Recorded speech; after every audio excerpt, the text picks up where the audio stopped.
Mapagpalang araw po sa inyong lahat. Ngayon po ay araw ng Martes, ika-3 ng Marso. Pakinggan po natin ngayon ang mabuting balita ng Panginoon. Pagbasa mula sa aklat ni Propeta Isayas. Mga pinuno ng Sodoma, pakinggan ninyo ang sinasabi ng Panginoon. Mga namamayan sa Gomora, pakinggan ninyo ang aral ng ating Diyos.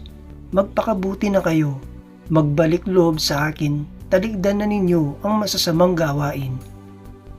Tumigil na kayo ng paggawa ng masama, pag-aralan ninyo ang gumawa ng mabuti, pairalin ang katarungan. Itigil ang pang-aapi, tulungan ang mga ulila, ipagtanggol ang mga balo. Hali kayo at magliwanagan tayo. Gaano man karami ang inyong kasalanan, handa akong ipatawad ang lahat ng iyan. Kahit na kayo'y maruming-marumi sa kasalanan, kayo'y magiging busilak sa kaputian. Kung kayo'y susunod at tatalima, pasasaganain ko ang ani ng inyong lupain. Ngunit kung magpapatuloy kayo sa inyong pagsuway, ay tiyak na kayo'y mamamatay. Ito ang sabi ng Panginoon. Ang salita ng Diyos. Salamat sa Diyos. Salmong tugunan. Ang masunurin sa Diyos ay sasagipin niyang lubos. Hindi ako nagagalit dahilan sa inyong handog, ni sa inyong mga haing sa dambanay sinusunog. Bagaman ang mga toro'y hindi ko na kailangan, maging iyang mga kambing at ang inyong mga kawan. Ang masunurin sa Diyos ay sasagipin niyang lubos. Bakit ninyo inuusal yung aking mga utos? At bakit ang paksa ninyo ay sa tipan natutungod? Pag kayo ay tinutuwid, agad kayong napupuot at ni ayaw natanggapin yung aking mga utos. Ang masunurin sa Diyos ay sasagipin niyang lubos.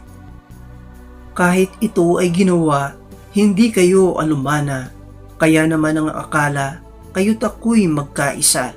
Ngunit ngayon, panahon ng kayo'y aking pagwikaan, upang inyong maunawa ang ginawang kamalian. Ang parangal na nais ko, na sa aki ihahain, ay handog ng pasasalamat, pagpupuring walang maliw. Akin namang ililigtas ang lahat na masunurin. Ang masunurin sa Diyos ay sasagipin niyang lubos. Awit pambungad sa mabuting balita. Sinabi ng poong mahal, kasamaan ay layuan, kasalan ay pagsisihan, kayo ay magbagong buhay, magbalik loob na tunay. Ang mabuting balita ng Panginoon ayon kay San Mateo.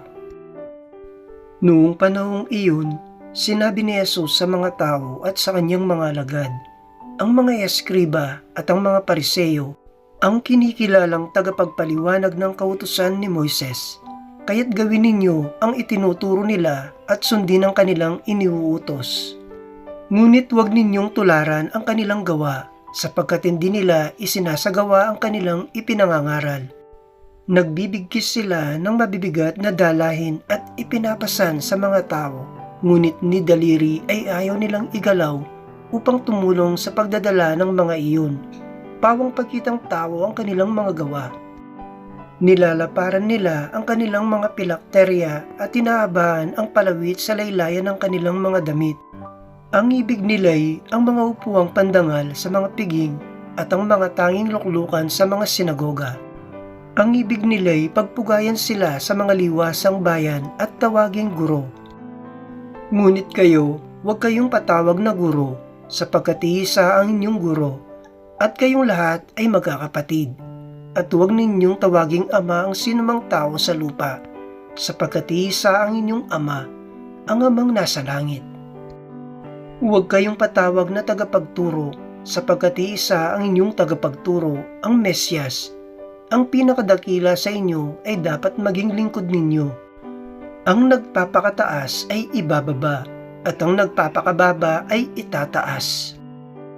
ang mabuting balita ng Panginoon. Pinupuri ka namin, Panginoong Hesukristo.